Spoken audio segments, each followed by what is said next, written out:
Good day or good evening, whatever time it is at the time you're watching this video.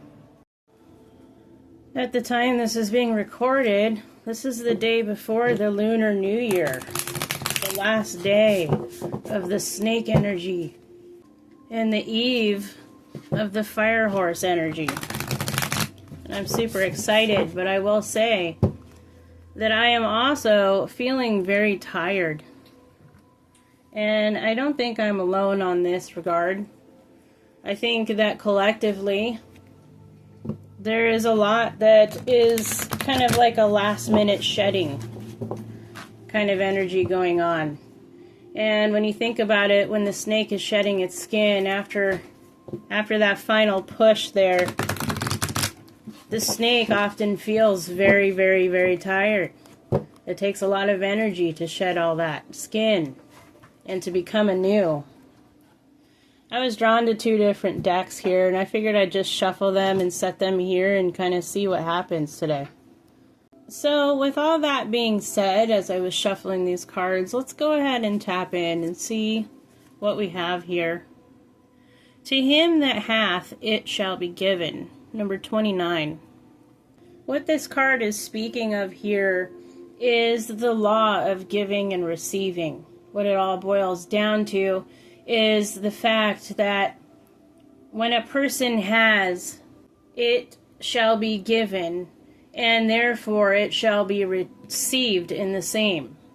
And it doesn't necessarily mean if you have an abundance of something. It also represents a concept of even if you don't have it and you see a need that you can help to supply for others. In doing so, when you are in need, the same thing will occur for you. It also speaks of having faith when you are trying to manifest things for yourself as well. Not really knowing where the next thing is going to come to you from, but having faith that it exists and that it is being brought to you at this time. And I really feel as if this card coming out after everything I was talking about there at the beginning, of feeling tired and of, the last minute shedding of the proverbial skin of the snake, there might be an essence here of some self-doubt as well. And that is one thing that is really needing to be shed in order to go into this fiery, passionate freedom that the fire horse energy brings to the table. Releasing any kind of self-doubt that you may have that might be holding you back from manifesting the things in your reality that you are wishing to bring forth in this year. And now we have yin. And there's that divine feminine energy there. And being open to receive. Card number 2. Speaking of that divine balance there within oneself. This card speaks of the fact that this is the time of a calculated receptivity in your life. And being graceful with the waiting for these manifestations to take place. And being ready to accept them as they appear in your life as well. From a non-judgmental frame of reference too. Not really having judgment upon how these things are being brought in or by whom, but just an overall acceptance that these things will be brought in from sources that may not even be thought of at any given moment, and being poised to allow these things to flow into you and be ready to receive that bounty that is coming forth with this fire horse.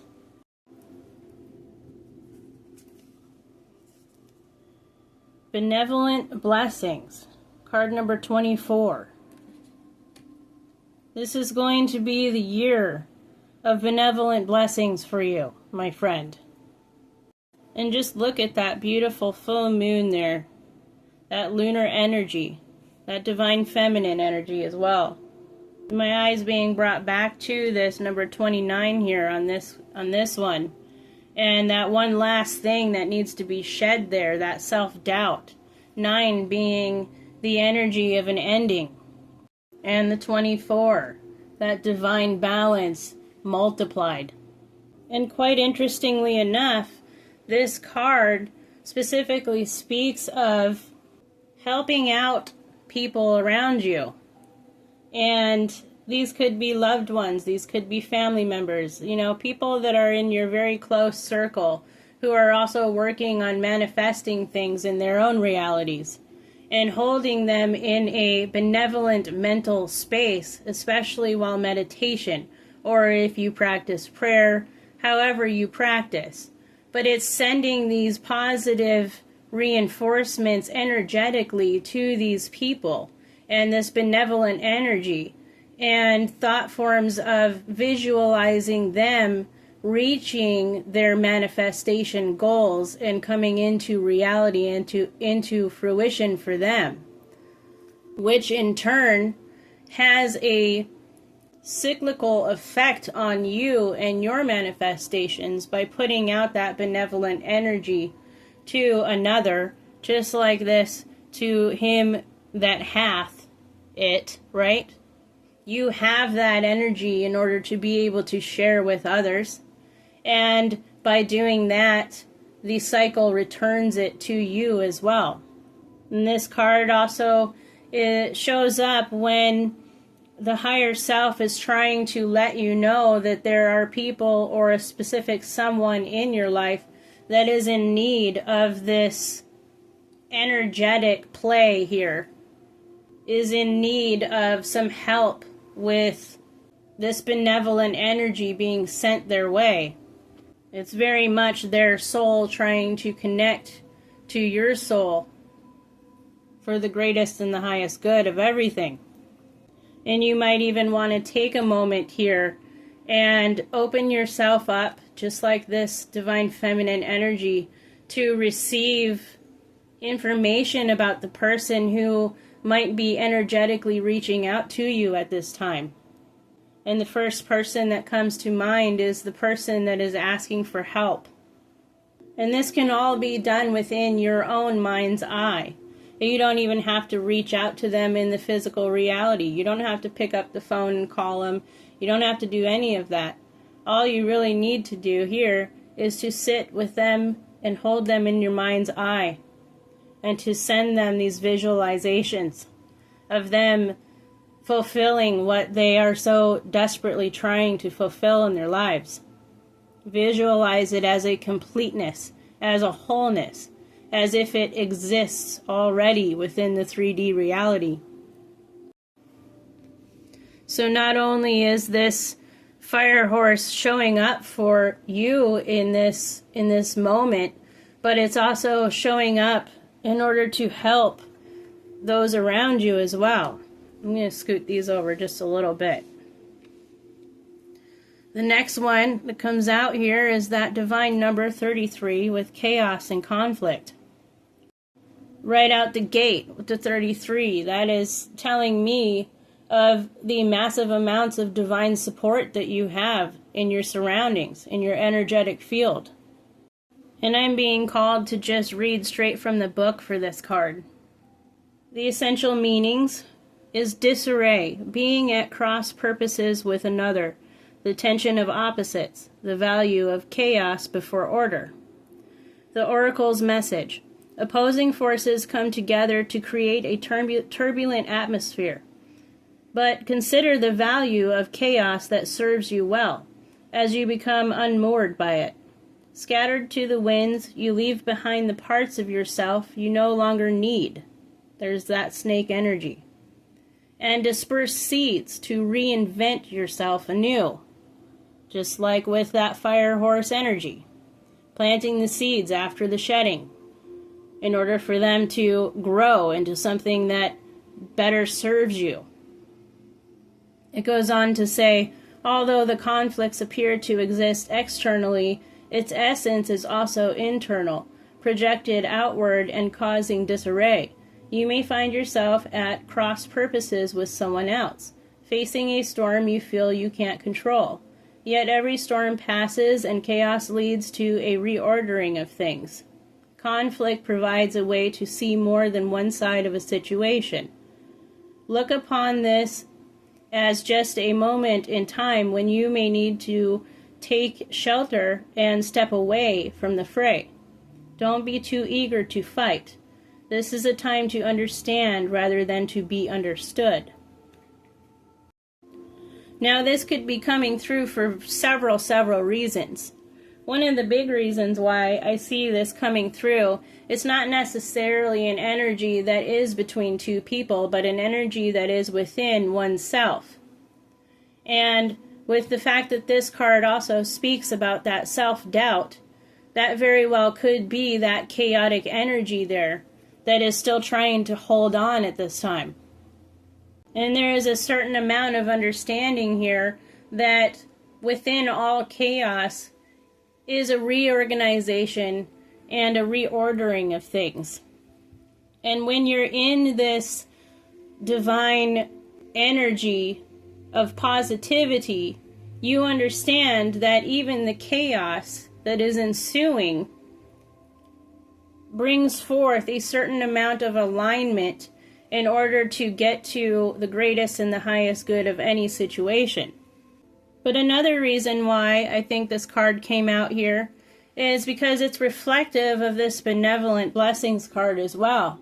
Perhaps this person on a soul level, if it is an external relationship going on that is bringing in this chaotic energy, that once again you do not need to reach out to this person physically. But it may be a calling to you to go into that meditative state and to send this kind of benevolent energy to that person.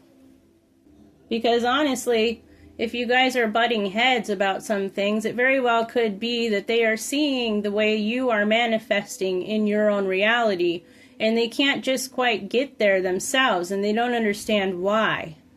And so this is a way of you being able to show them without having to interact with them face to face. And that very well could coincide with the fact that the book says that it's the time to take shelter and to step away from the fray.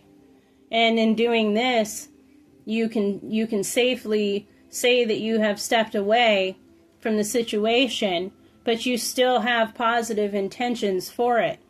And that also helps to show the universe what you personally have planned for yourself within this awesome fiery horse new year. And with this divine feminine energy and the aspects of accepting the chaos as it is, accepting the chaos as it is and how it needs to be in order to reorganize all of these things in a certain way so that the highest good can be reached.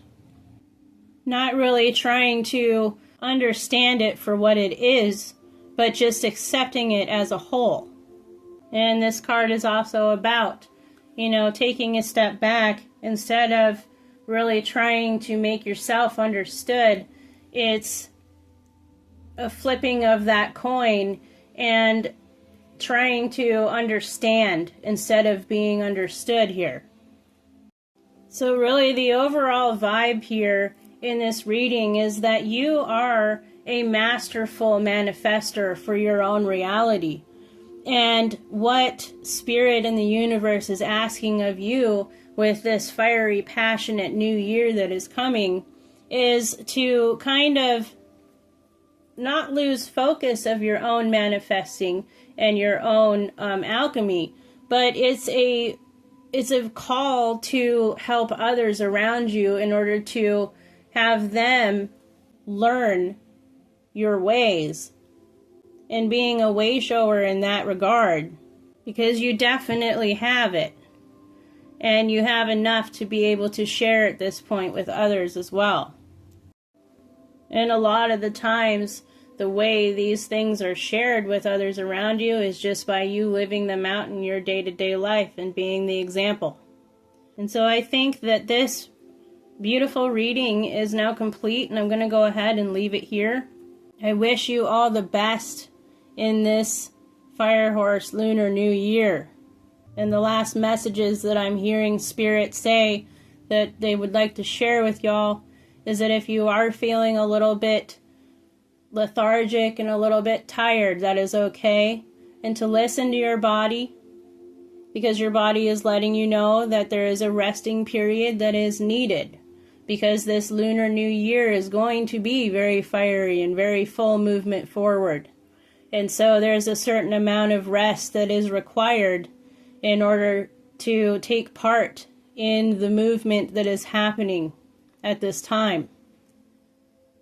So don't beat yourself up too much if you just feel like laying down and taking a nap here and there. You know, not totally ignoring your responsibilities, of course. But definitely there's that underlying factor of listening to what your body is telling you that it needs and really being an advocate for it. I love each and every one of you. Thank you for allowing the space for these messages to occur. And until next time, I love you. Bye.